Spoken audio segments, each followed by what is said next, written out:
Hi, guys. So, I told you about my life and what has shaped me the most. Now, I want to tell you how I got through it and what I did to try to help myself. I tried different type of therapies. For example, CBT, psychoanalysis, somatic therapy, family constellation, CBT again, and so on. You name it, I tried it. And I tried, and nothing seems to work for my symptom of my fear of eating food. So then I tried to learn things about my symptom as much as I could. I read every book I could find, so I started reading about the connection between mind and body, and I read a lot of books. I will name them in the description below, so maybe it will be helpful for you too. I read mostly psychology books, but also spiritual ones. I started to get in touch with myself on a spiritual level because I was just lost in every way. How and why this symptom appeared at a time reading these books, I connected the dots, but I understood only a couple, and I understood it only a couple of years later when I met with my current doctor. But most of the time I spent confused, but at least eager to learn, to understand. I was always scared person. I was full of fears, still am, afraid of everything, bad things and good things also. And when you don't work on your fears, they stay in your body and they stick on like glue. They just keep sticking to one another. So when I choked on a bite of my sandwich, my brain remembered that fear and made it stay in my body because of my hypersensitivity. I feel things more deeply than most people because the brain is a very strange thing and he works without our control sometimes. So, reading a lot of those books, I learned a lot about my family dynamic. I learned about myself. I learned what is my belief system, who am I emotionally, and why this is happening to me. Before I realized what I needed to change, I was a very typical people pleaser. Some things that were typical for me were that I didn't want to upset anybody because when I was growing up, showing my feelings, especially anger, was not allowed. So you learn to withhold emotions and pretend everything is fine. How I changed that? But the first time I had a symptom in my 20s, the solution was trying your best to be yourself, to be surrounded with people, to have fun and not give a damn about what anyone thinks. But second time in my 30s, I had to learn how to set boundaries and became a little bit selfish.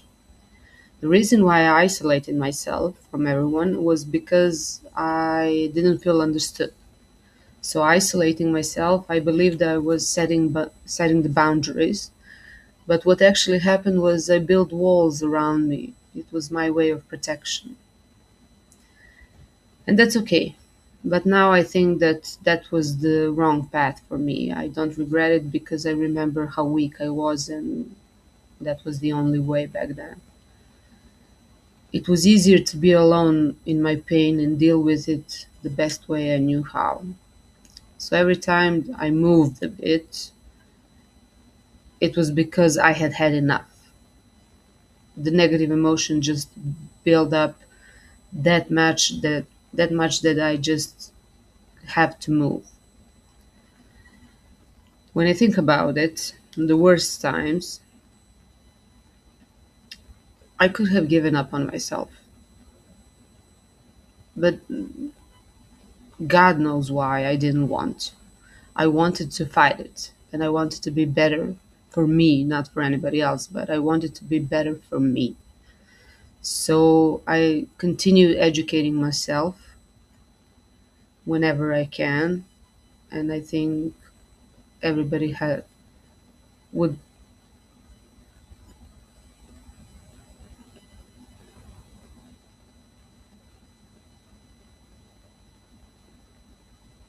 this can help you a lot, and this can help you get through, and it will make you feel better, and you will become a better person for yourself and only for yourself. Books from psychology or about psychology help me to understand how everything works or how I work. And spiritual books, for example, help me to realize what is my place in this universe and on this earth. So I'm grateful for the very smart people out there who wrote them. Uh, I often say my problem defined me in a way, but that's not really a true statement. My problem was a part of me. That was just one little part of me. I was so much everything else. And so are you. Whatever problem you have to face, there's always a solution. And there's always someone who wants to help you. It's just that we don't talk about our weaknesses, or we're not vulnerable enough, and that brings us to isolate ourselves, or we feel some kind of shame, and which is very wrong. Isolation is a very bad thing. It's addictive and dangerous because when you feel the freedom with people around you, without people around you that you think you have to please, it's very easy to get hooked on that feeling. So if someone with my problem came to me today and asked me, okay, what do you think I should do? I would definitely tell them to not isolate themselves. I would tell them to read books, to try to understand themselves, to choose psychotherapy that feels right for them, and to make themselves their own project. I think I have done that. I am my own project.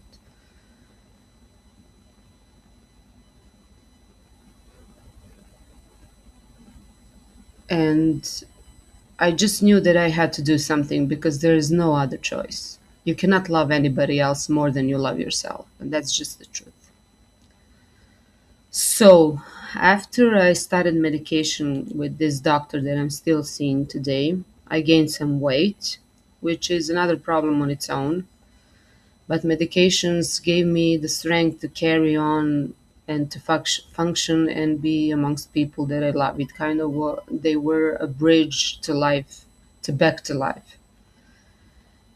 I missed a lot of during my isolation, and that always makes me sad because I missed a lot of friends gathering and happy times. And when I meet people and they talk about where they travel or how many relationships did they had, anything. A lot of them got married, got kids. I even almost missed my brother's wedding just because I was feeling too low and too weak. But now medications helped me with my fears and gave me strength to manage life. I have also had a lot of resentment towards a lot of people.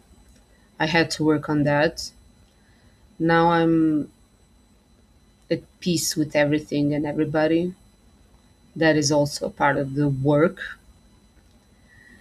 because we are social beings and it's natural to be surrounded by people, even though you're maybe an introvert or something like that. So I would say that people are one of the medications to have. I still have issues with eating, and doctor doesn't want me to get off my medicine yet because he wants me to be totally stabilized so I could be ready to get me off my medication. And I'm a bit apprehensive about that because I don't know how it's gonna look. I don't feel 100% stable still. I still have sometimes therapy, and but I'm still working on myself. I think that project is gonna be a lifelong project. Love is also a medicine. But I have to admit that during these years dealing with all of this, I kind of put love aside, which is a mistake, of course. I am a bit self aware of that, and I don't have the guts for love right now. I still need to learn how to love myself and be loved. So Don't give up. The light is just around the corner. And since I'm on medication, I changed my job a couple of times.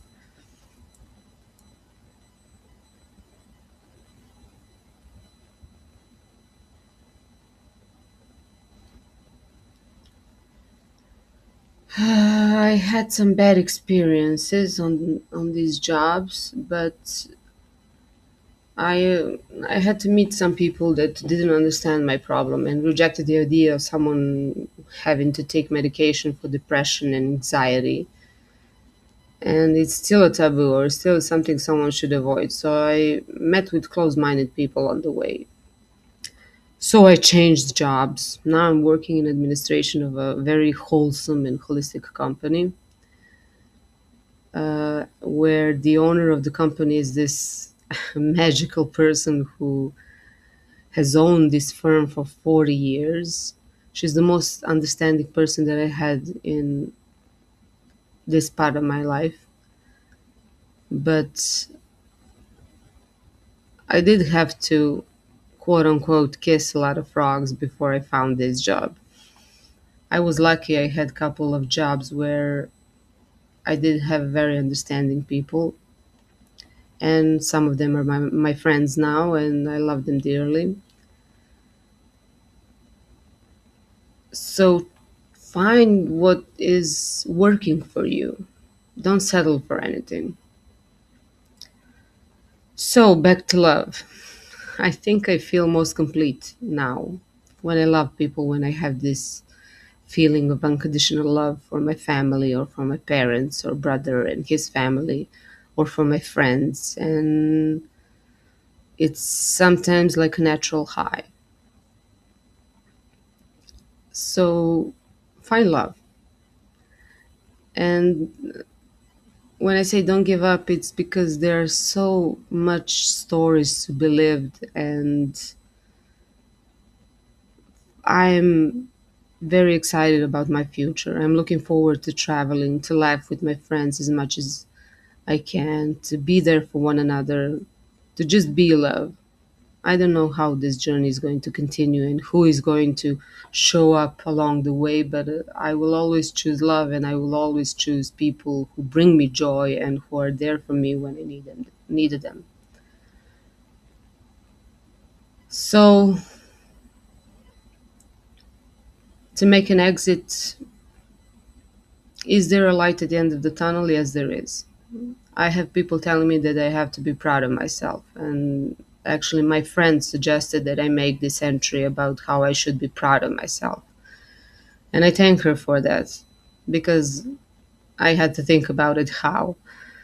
I'm thankful for that advice because you need to understand, as much as your current depression is hard to deal with, or whatever you deal with, it will get better. Just need to put a bit effort.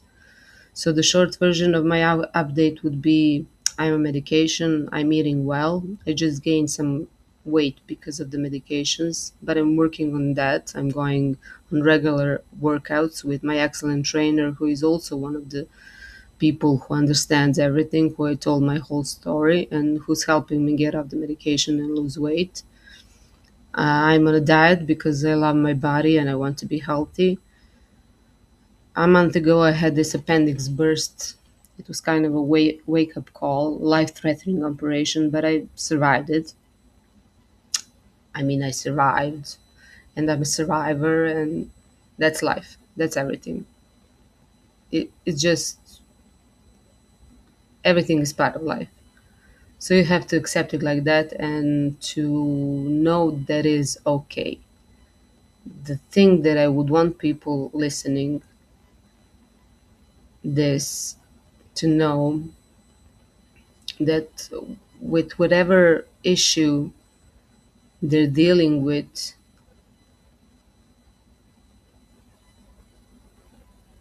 don't give up, because this journey will not be easy one, but it's beautiful in a way, difficult and complicated and sad, but I have hope, and I would like also for you to have hope in yourself, and then in much brighter future, and everything you survive is gonna makes you stronger.